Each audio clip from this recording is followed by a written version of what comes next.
Shoutout sa mga follower ko. Unang-una sa lahat, binabati ko kayong magandang buhay. So, wag nyo kalimutan i-follow yung page natin na Ikaw Palagi. So, tara na, let's go because ngayon may chicken dito na maging order kahapon. So, ginawa ko, nilagay ko sa ref. Tapos, pagka umaga, pinainit ko naiinit ko sa pan. So, ang ginawa ko, para magiging crispy siya.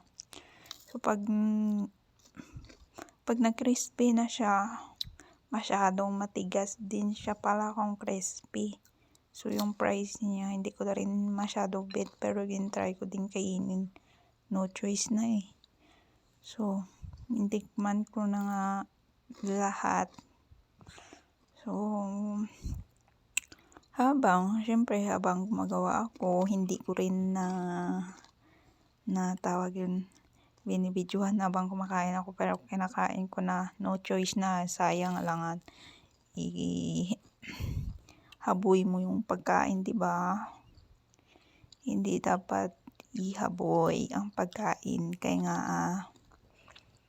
malayo ang grasya sa imo kung ihaboy mo na ang pagkaon, di ba?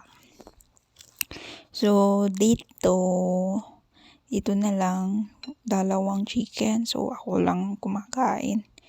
Nabusog ako pagkatapos ko kumain nito. Busog na busog talaga ako. Sino naman nga tatlong piraso na medyo mahaba yung chicken. Medyo mahaba-haba gawa. So, after ko kumain, parang kumakati yung lamunan ko dahil marami siya nga kinain ko. So, gagawin ko ay inubos ko, no choice eh.